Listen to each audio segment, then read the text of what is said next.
Oke, halo YouTube, selamat datang kembali dengan Bang Ebi di sini. Sekarang kita mau lihat updatean terbaru dari KTM 250 Duke ya. Jadi masih sama-sama dengan basic nakednya. Kita belum mengulas bagian sport firingnya ya. Masih di bagian nakednya karena sumpah nggak ada habis-habisnya kalau ngelihat versi nakednya punyanya KTM tuh bener-bener luar biasa sih menurutku. Nah, di sini aku mau sedikit ngasih info buat teman-teman untuk yang versi 250-nya ya. Dimana aku rada ini juga agak skeptis di sini. Coba kita lihat di sini ya untuk spesifikasinya ya. Torsinya 25 nanometer. Oke, cukup. Transmisinya 6. Baterainya 8 Ah, terus power in, nah ini 23 kW, stroke-nya 61, bornya 72, gede untuk cc 250 gede. Clutch-nya pasangnya dan displacement-nya 249.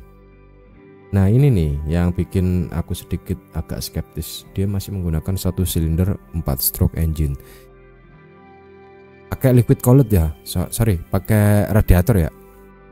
Masalahnya gini, orang Indonesia tuh agak rewel ya kalau misalkan cc 250 dikasih satu silinder. Jadi minimal itu 2 silinder karena kompetitor itu udah pakai 2 atau 4. Yang Ninja Kawasaki ZX 250 4, Honda pakai 2, terus Yamaha R25 juga pakai 2 silinder gitu ya. Nah ini agak ribet. Cuman kalau misalkan teman-teman yang nggak begitu ribet masalah silinder dan lebih ke nakednya, itu ini sebenarnya oke. Karena apa? Rata-rata memang motor KTM tuh lebih difungsikan ke ini sih, bukan lebih difungsikan, lebih dicari kenyamanannya untuk freestyle. Dan motor naked tuh harusnya multifungsi, bisa naik gunung, bisa untuk di jalan, dan bisa untuk bisa di segala kondisi. Seharusnya kan seperti itu, karena desainnya itu aku bilang sih gado-gado. Kalau buatku ini satu silinder 4 stroke nggak ada masalah, tapi kalau misalkan ini masuk ke Indonesia, ini bakalan jadi masalah sih. Satu silinder bakal banyak cemoohan gitu loh. Untuk diameter cakram 320, untuk depan dan belakangnya 240. Ini cukup gede menurutku ya. 4 piston, radial flix, kaliper, brake disc, 2 piston floating. Terus dia pakai frame steel trellis frame. Jadi intinya tralis steel gitu loh. Tralis silang-silang powder coat. Nah ini yang aku suka, suspensinya dia masih konsisten dengan WP Apex 43 dan WP Apex monoshock, nggak pakai Showa karena aku bosen banget dengan Showa yang memang dari dulu memang lama, merek lama. Cuman nggak tahu kenapa WP Apex lebih menggoda daripada Showa untuk produksi massalnya itu loh. Seatnya 800 mm tinggi, suspension travel front 150, travel rear 150 mm. Ini tinggi banget guys.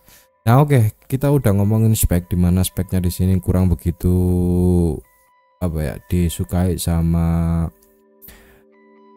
orang-orang yang ada di Indonesia. Dengan cc 250, mending sekalian aja ngambil yang cc 150 atau 125. Kalau misalkan di Eropa itu 125, kalau misalkan masuk Indonesia non build up CKD itu pasti keluarnya bakalan inputnya 150 bukan 125. Nggak tahu kenapa, padahal mesin biasanya sama powernya. Udah banyak kasusnya di GSX 125 itu aja bisa tembus 137. Untuk Honda apa gitu itu bisa tembus ke atas. Terus apa lagi itu, aku lupa kemarin. Banyak kok yang dites itu rata-rata tembusnya tuh nggak ada beda, 125 ketemunya cc-nya kayak 150 padahal kubikasinya beda. Nah untuk desain dia punya 2 pilihan warna juga rata-rata seperti ini. Cuman biasanya mayoritas yang dijadikan import masuk ke Indonesia itu yang warna orange gitu loh dominannya. Dan ada warna orange yang dikombinasi dengan putih. Aku nggak begitu suka dengan ininya sih, desain yang ininya. Tapi aslinya guys, kalau misalkan teman-teman lihat, ini nggak sejelek itu kok stikernya ini. Ini lebih mentereng gitu loh. Hanya saja ini karena gambar aslinya lebih bagus lagi itu loh. Tapi kalau melihat dari desainnya, orange ini lebih nyaru lagi daripada yang putih gitu loh. Walaupun ininya biru. Jadi kalau misalnya seatnya dari atas, joknya aja udah beda. Dia ada two tone dan 2 pola jahitan. Sini aku pokoknya suka. Untuk keseluruhannya KTM Dog. Yang nggak suka dari KTM Dog itu aku cuma satu, speedometernya. Kesannya murah banget. Walaupun banyak tombol-tombolnya. Yang membuat standar murah menurutku itu satu. Walaupun digital, seharusnya dibikin model konsep itu seperti analog, dikasih 2 panel khusus untuk RPM dan juga speed. Jadi seolah-olah kayak panel apa ya, analog tapi sebenarnya digital. Itu menurutku lebih keren ketimbang dikasih murni digital kecil yang terus nanti ditambahin jam, ditambahin ini, nggak begitu worth it deh menurutku. Mengurangi kesan elegan daripada itu semuanya gitu loh. Apalagi kalian bisa lihat sendiri lah, kotak panel kayak gini, kotak sebenarnya seperti dashboard mobil tapi posisinya di luar kayak gitu, nggak begitu ini sih, kayak naruh HP atau tablet di situ gitu loh, nggak begitu apa ya, ngeh aku ngelihatnya itu gitu aja sih sebenarnya. Tapi kalau overall sisanya bagus, apalagi ngelihat mesinnya yang bikin ngiler, dimana 250 mesinnya modelnya kayak gini, padet banget, asli padet. Cuman ini ada yang nggak sinkron antara gambar dengan realnya. Ini di realnya di bagian sini antara ini apa ya, radiator dengan mesin terus dengan leher angsanya ini itu ada kayak jeda lumayan lebar. Jadi bukan kopong, bukan, tapi kayak ada jeda yang terlalu panjang gitu loh menurutku sih. Jadi ada kesan rongga yang kosong di situ, tapi nggak kopong di sini nih. Nah di atas ini, jadi kalau misalkan miring terus orang ngelihat itu, ngelihat di bagian bawah itu bakalan kayak kopong. Tapi overall sisanya ini nih di sini nih, ini aslinya ini hanya ketutupan backgroundnya abu-abu. Ini sebenarnya ada rongganya itu lumayan panjang space-nya. Itu yang bikin menurutku itu aku kurang suka gitu loh ngelihatnya itu. Nih desainnya ya sama 125 sama dengan 250 juga sama, 380 sama, tapi looksnya beda, tapi rata-rata sama. Dan strippingnya juga beda-beda antara 250 dengan 125. Yang 125 itu hampir mirip dengan yang 380. Nih spionnya cakep ya, nggak ada obat bos. 250. Tapi kalau masuk Indonesia orang bakalan ngambil 125 nya atau 150 sih ketimbang yang ini. By the way, untuk KTM Dug yang 250 ini kalau nggak salah harga on the road Jakartanya itu yang versi lama yang 2023, kalau nggak 2022 itu 62 kalau nggak salah yang 250. Jadi saingan sama kejar-kejaran sama CBR 250 harga keluarnya. Tapi kalau aku pribadi, aku lebih suka ini ketimbang CBR. Ya notabene itu sih apa ya, selera masing-masing modelnya. Cuman kalau nyari nekat yang keren ya ini KTM. Hanya saja dealernya aja sih yang nggak ada di areaku gitu loh. Kalau misalkan ada satu aja dealer, misalkan nih di Surabaya gitu ada gitu, pasti mending nabung itu deh. Karena desain dari KTM tuh timeless menurutku, menurut aku pribadi gitu loh. Karena memang aku kenal KTM pertama bukan di versi sport ininya tapi di nakednya. Itu aja sih menurutku. Ini kalau bisa lihat aspeknya keren. Dan nah ini yes yang aku bilang ada rongga di sini. Aku sempat ngelihat juga beberapa video review yang di ini. Rongga ini di bagian mesin ini antara mesin dengan knalpot yang mendekati termostat ini rongganya cukup panjang, ini gapnya. Mesinnya ya nggak nyalain mesinnya, harus maju dikit sih. Cuman kalau misalkan dipepetin juga terlalu rapat, nanti ujung-ujungnya space antara radiator dengan ini juga panjang. Itu aja sih sebenarnya. Tapi overall ini sebenarnya bagus, cuman apa ya, kurang aja di bagian sini nih, kurang padat untuk antara leher angsa dengan mesinnya gitu loh. Emang unik sendiri kok. Ini kayak knalpot 2 tak loh. Model-modelnya knalpotnya KTM itu. Terus bentuk speedonya juga seperti ini.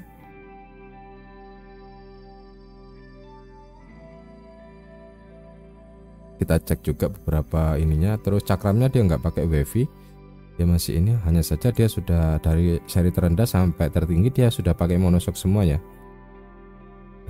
Monoshock semuanya dan aduh cakep pokoknya guys. Lihat penempatan bikin ininya nih, penempatan kaliper dan ininya masternya itu gagah ya. Tuh kan rata-rata emang ini motor banyak kan dipakai buat freestyle dan lain sebagainya, cuman ini bukan cuma sekedar motor itu gitu loh. Untuk penempatan rongga antara speedo dengan ini itu nggak terkesan space-nya terlalu jauh, enggak, enak aja dilihat, cuman aneh juga gitu loh. Biasanya aku kalau ngelihat batok lampu dengan speedo terlalu jauh kayak gini bakalan kelihatan jelek gitu loh. Kenapa di motor ini itu enggak gitu loh. Itu aja sih. Tambah lagi build quality-nya itu berasa kayak beda gitu loh.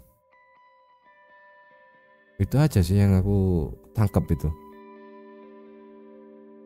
Coba kita cek di bagian sini dulu. Ini speedonya ya, display connection-nya. Ini untuk penampakan dari depan. Engine-nya LC4S engine 2024. Wah, dia mempunyai engine baru bos untuk yang ini dan sudah memenuhi syarat Euro 5 ya. 2 emission standar. Nih maksudku nih, ini maksudku. Antara space ini dengan ini batok lampu itu nggak kelihatan kayak nyaru gitu loh. Biasanya kalau jarak speedo dengan batok lampu nggak dirapatkan itu bakalan nyaru, tapi ini kalau yang punya KTM itu enggak. Itu sih yang aku ini. Oh ya, satu lagi info. Produk keluaran nakednya KTM itu mengurangi beberapa cost kita atau pengeluaran kita untuk beberapa hal, dimana orang-orang Indonesia itu kalau dikasih spakbor belakang bakalan dicopot. Kalau motornya sport itu bakalan rata-rata bakalan dicopot, nggak mau standarnya dikasih spakbor kayak gitu, terus diganti yang aftermarket gitu loh, kayak nggak kelihatan kayak ada spakbor panjang. Dan di KTM sudah dipenuhin itu gitu loh. Nih kalau bisa lihat untuk dari sisi samping mesinnya, penempatan indikator olinya juga di sini. Cuman ini oli apa yang dipakai warna orange aku nggak ngerti, aku baru lihat. Terus ini adalah radiator kalau nggak salah, air radiator di sini nih tampungannya. Reservoirnya itu di sini beda, pokoknya reservoirnya itu beda. Ini tampungan ininya apa istilahnya, tampungan pasti tampungan kedua itu loh, apa ya, stok, tampungan stok. Terus kan ada dua tuh di sini di radiatornya sama di sini. Nah ini tampungan keduanya. Shocknya tidak begitu mencolok ya karena putih. Termostatnya di sini. Ini apa ini? Bukan termostat ya. Ini kalau nggak salah keluarnya air radiator ini yang aku kasih kursor ini. Ya, ini keluarnya air radiator di sini nih. Apa sih, spin kipasnya dan mesinnya itu loh. Keren. Knalpotnya ini aku suka ini knalpotnya, nggak kelihatan. Jadi kalau ada knalpot kayak gini nggak bakalan, kalau misalnya aku punya motornya aku nggak bakalan ganti. Ini udah oke banget, ini udah nggak racingan. Ini udah cakep. Tambah lagi KTM punya ciri khas suara itu meskipun satu silinder bagus loh guys, nggak jelek. Tuh kalian bisa lihat sendiri rangkanya, desainnya, rangka dan lain sebagainya. Wah keren sih. Naksir jaketnya juga ini simple, nggak terlalu orange, kebanyakan orange, hanya nyamping gini KTM. Ini ngomongin sepeda motor larinya malah sampai ke jaket. Sepatunya juga keren. Ini keren guys, asli ngiler. Wah, semoga nanti bisa dapatlah satu. Oke, untuk ergonomisnya di sini. Oh iya, satu hal lagi ya. Kalau motor ini kelihatannya kan tinggi tuh, tapi jangan khawatir, goncengan pasti enak. Lihat ini, orang duduk dengan joknya terus panjang dengan tangki masih sejajar. Ini masih sejajar dan lebih tinggi tangki, otomatis ini nyaman sih. Terus suspensinya dijamin nyaman kalau KTM. Aku beberapa kali lihat video orang KTM itu kalau digoyang sedikit aja belum dinaikin, itu udah suspensinya udah main. Terus dia tambah lagi dia punya adjuster yang bisa dirubah tingkat kekerasan shocknya depan belakang. Itu udah jos gandos sih menurutku.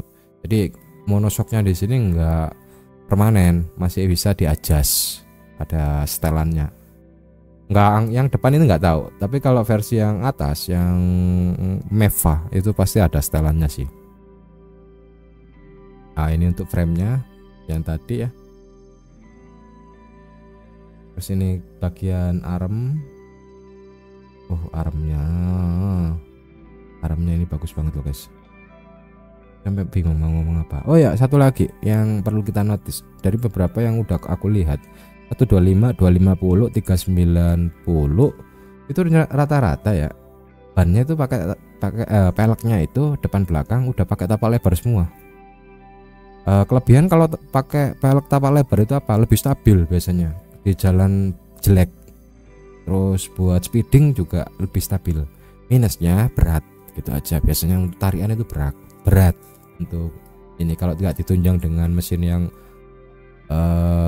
overstroke gitu loh. Berhubung motor-motor KTM itu lebih banyak main ke torsi ketimbang top speed, kayaknya sih nggak ada masalah meskipun dia pakai tapak lebar dengan pelek jari-jari 5 kayak gini. Overall cakep lah guys untuk itu semuanya.